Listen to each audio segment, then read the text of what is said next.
The Wealthy Barber, Everyone's Common Sense Guide to Becoming Financially Independent, by David Chilton. Introduction.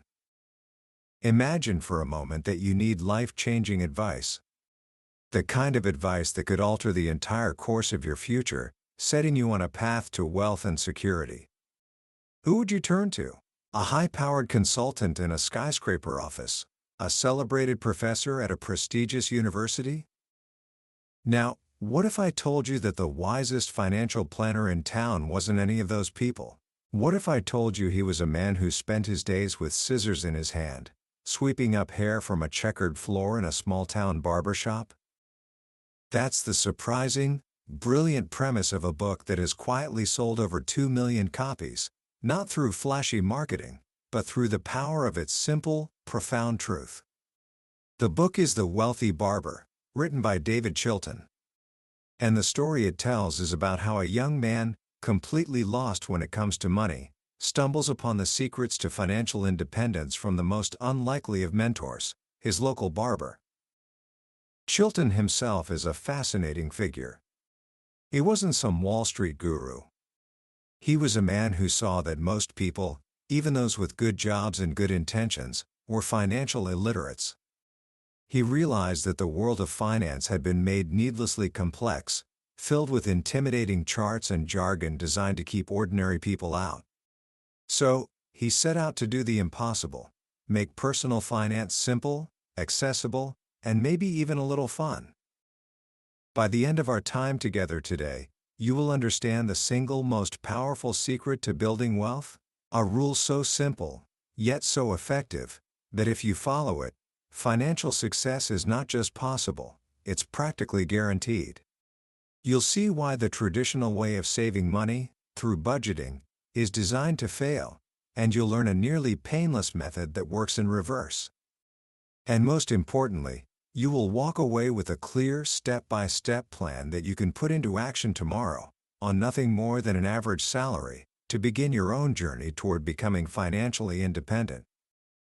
This isn't just a summary, it's an invitation to a different way of thinking about your money and your life. So, settle in, and let's take a trip to a little barbershop where the haircuts are cheap, but the advice is priceless. Book summary. Our story begins with a young man named Dave. He's a lot like you or me. He's 28 years old, a teacher, happily married to his wife, Sue, and they have their first child on the way. He loves sports, spending time with his friends, and living a good life. But when it comes to money, Dave is, in his own words, a financial illiterate. He's never really thought about mortgages, retirement, or insurance. His financial plan, if you can call it that, has been to just get by. But with a baby on the way, a wave of responsibility washes over him.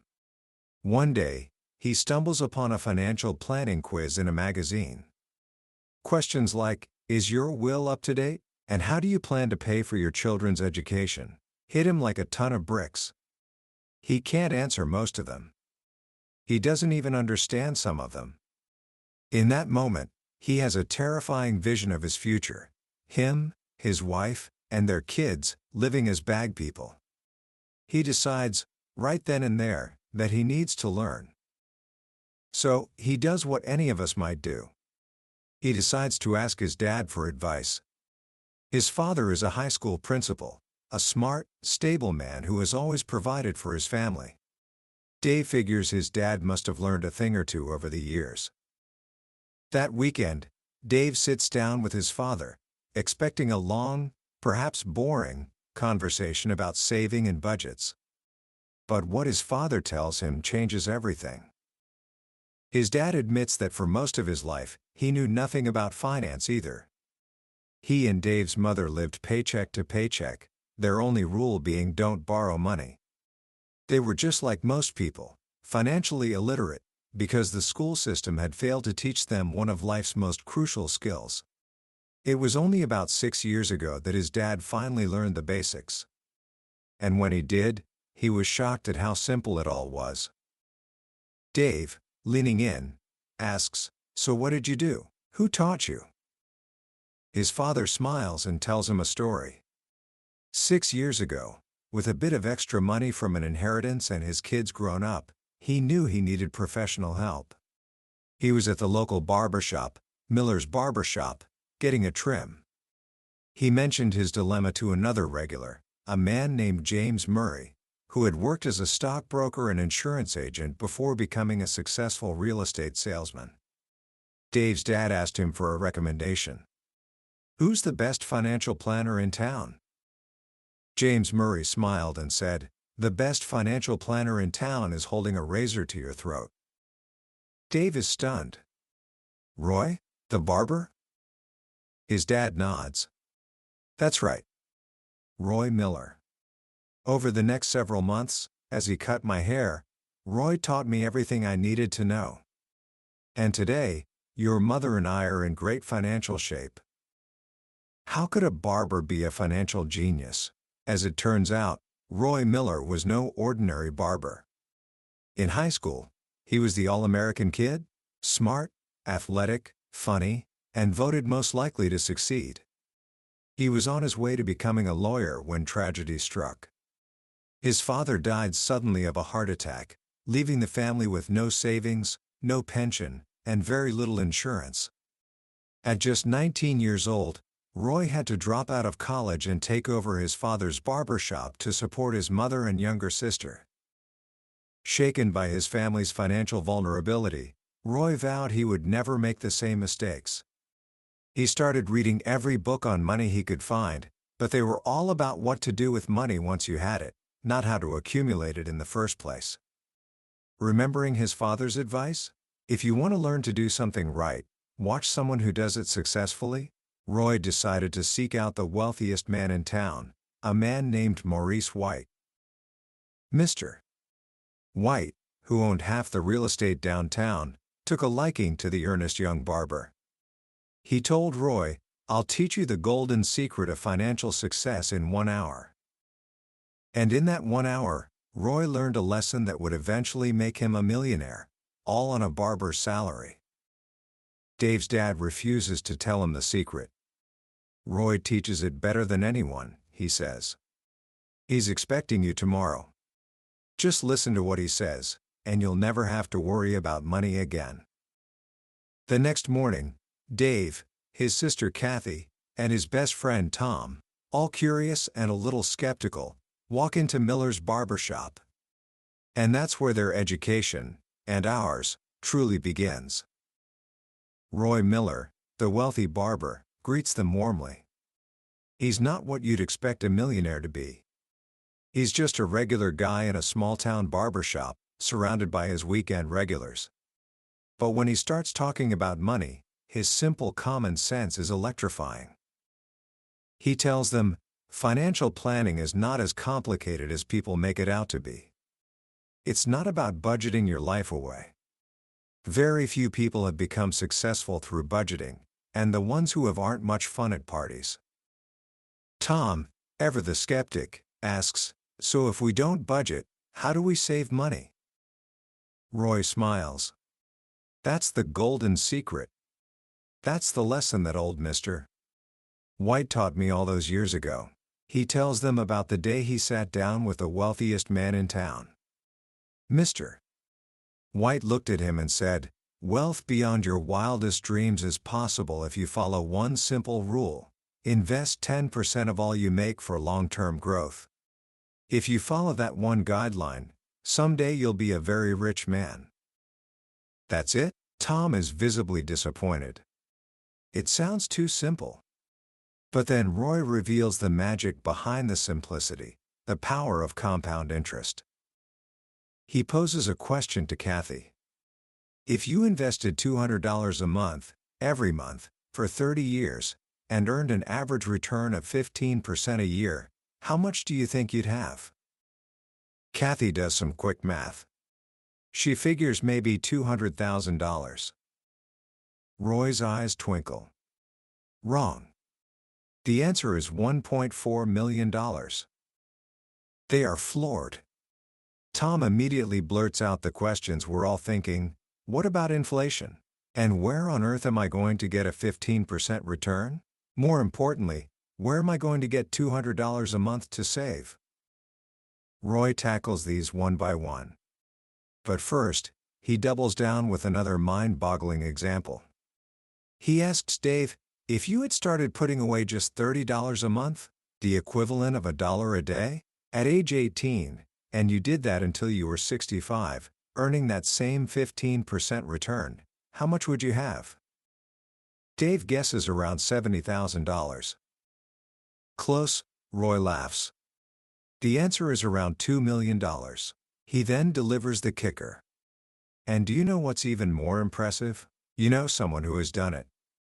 35 years ago, I started my savings with $30 a month, which was 10% of my earnings back then. As my income grew, so did my 10% savings.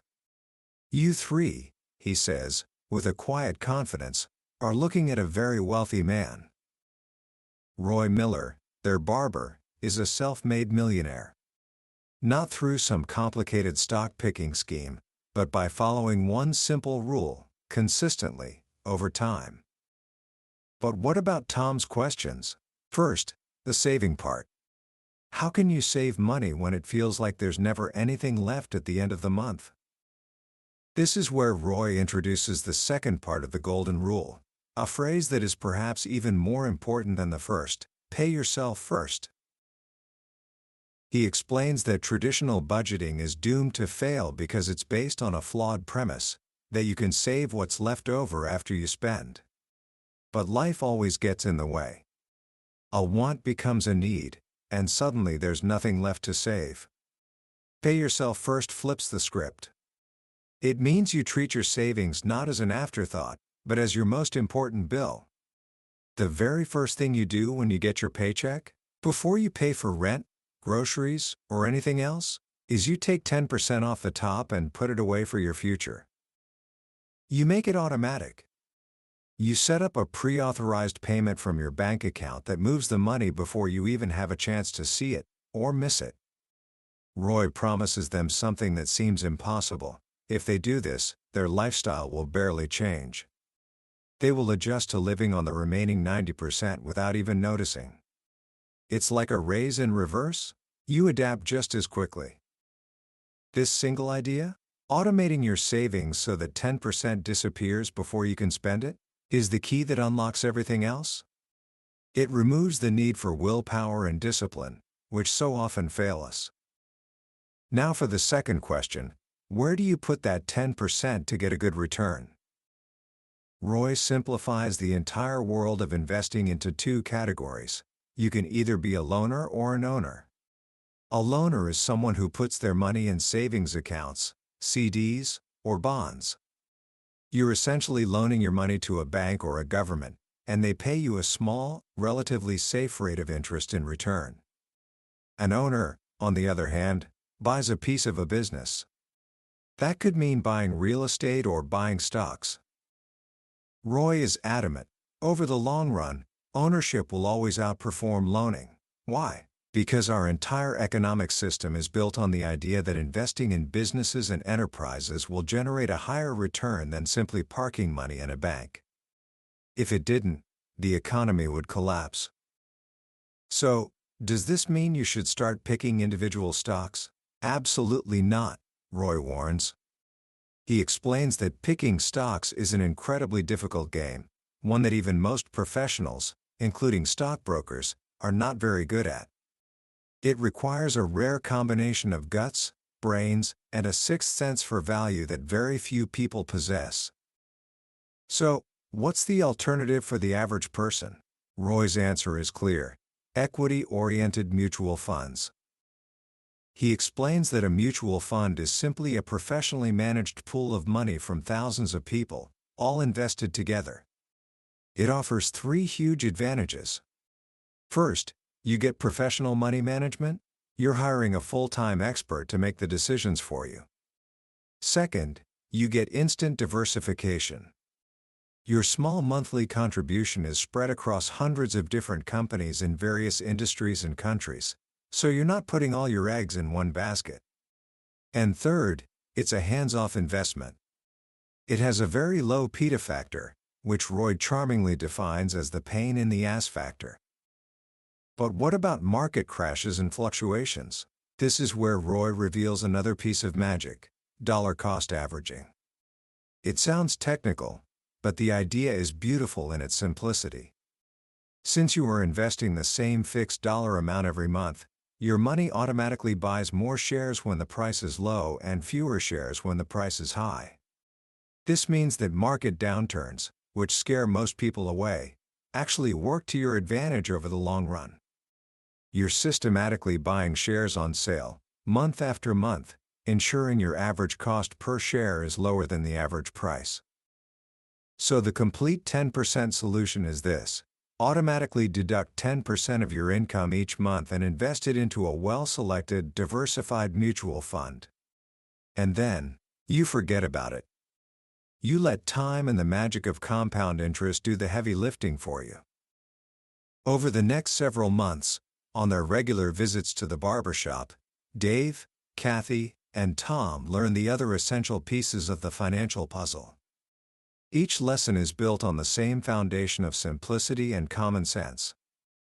First, Roy tackles wills and life insurance. He tells them that more than half of all people don't have a will, which is a recipe for disaster. Without one, the state, not you, decides how your assets are divided according to a rigid set of rules, which may be completely against your wishes. A simple will costs just a few $100s and ensures your loved ones are taken care of the way you want. Then he moves to life insurance, a topic surrounded by confusion. He asks Kathy, who is single with no dependents, how much life insurance she needs. She proudly says she just bought a $50,000 policy. Roy gently tells her the correct answer: 0. Life insurance, he explains, is not an investment, it's financial protection for your dependents. If no one is financially dependent on you, you don't need it. It's like buying car insurance when you don't own a car. For Dave, who is about to have a family, the answer is different. He needs enough insurance to pay off all his debts like the mortgage, cover future expenses like college for his child, and provide an ongoing income for his family so they can maintain their standard of living. And what kind of insurance should he buy? Roy cuts through the industry jargon with a simple rule: buy term and invest the difference. He explains that expensive cash value policies are just a combination of basic term insurance and a forced savings account, a savings account that often comes with high fees and poor returns. It's far better, he argues, to buy the cheapest pure protection you can find, term insurance, and invest the money you save on your own, in your 10% fund, where it can truly grow. Next up is retirement planning. Roy stresses that the 10% fund is your "I've made it big money for the finer things in life." Retirement is a separate goal.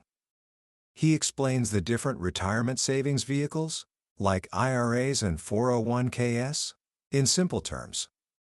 His most urgent piece of advice is for Tom, who learns that his employer offers a 401k plan where they will match his contributions up to 3% of his pay. Roy tells him, "You are walking away from free money by not contributing. It's the least painful way to save imaginable." They also discuss home ownership. Is renting really throwing your money away? Not necessarily, Roy says. For some people, especially those who are single and don't need the space, renting can be a smarter financial move if they invest the difference in cost.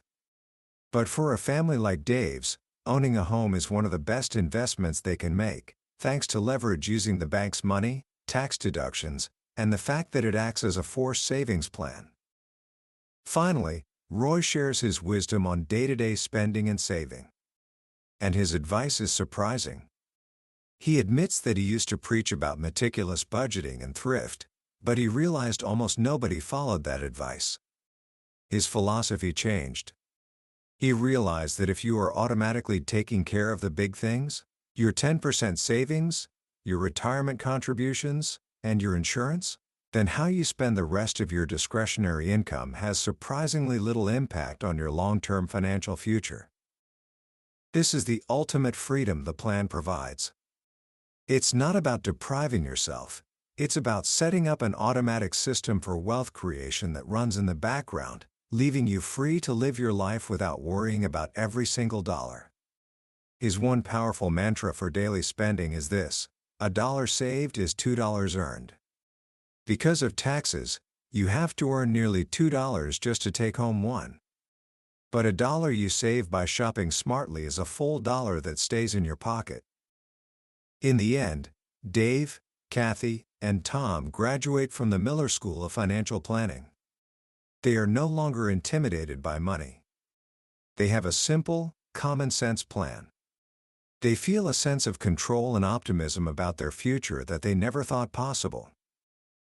The story ends with them giving Roy a gift, a beautiful painting of his house on the lake, the house he bought with the rewards of his simple plan.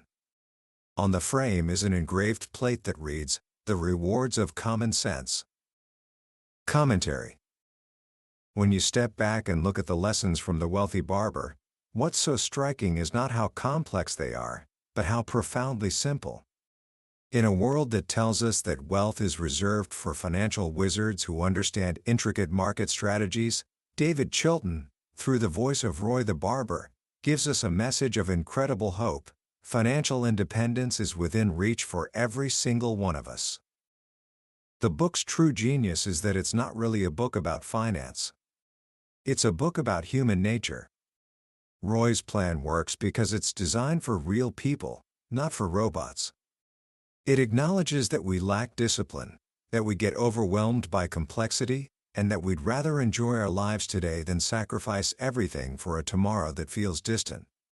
The pay yourself first principle is a brilliant hack for our own psychology. It automates success. It makes saving for the future the default setting, not a daily struggle of willpower. What I find most powerful about this book, especially for someone just starting out on their journey, is the sense of empowerment it provides. It demystifies the world of money. It tells you that you don't need to be a genius. You don't need to get lucky. You just need to follow a few simple, common-sense rules, consistently, over time. The magic isn't in some secret stock tip, the magic is in the consistency. It's in the patient, steady accumulation that comes from paying yourself first, month after month, year after year. So, what can you do, right now, to put these ideas into action? It's simpler than you think. First, figure out what 10% of your take-home pay is. Just calculate the number. Don't worry about where it will come from yet, just know the number. Second, call your bank or go online and set up an automatic transfer for that amount. Have it move from your checking account to a separate savings account the day after you get paid. Make it disappear before you have a chance to spend it. This single action, which takes about 5 minutes, is the most important financial decision you might ever make. Third, if you have a job that offers a 401k or a similar retirement plan with an employer match, go to your HR department tomorrow and sign up. Contribute at least enough to get the full match. It is, as Roy said, free money, and turning it down is one of the biggest financial mistakes a person can make. That's it. Those 3 simple steps are the beginning of everything. They are the foundation upon which a life of financial freedom is built. That was a summary of The Wealthy Barber by David Chilton. We've journeyed through the core lessons today, but I'll be honest with you. A summary is like looking at a photograph of a beautiful landscape. The real magic happens when you walk through it yourself. The power of this book is in the stories, the conversations, and the quiet moments where Roy's simple wisdom sinks in and changes the way you see things. This summary is designed to give you a map. If anything we've talked about has sparked something in you, I encourage you to grab a copy. Reading it isn't just about learning. It's an experience that can genuinely set you on a new path, one that leads to a future free from financial worry. A link to the book is in the description. Also, if you found this journey valuable, please take a moment to hit that like button and subscribe. We explore a new, life-changing book from the billionaire's bookshelf in every episode, And by subscribing, you ensure you won't miss the next one. Let's keep learning and growing together.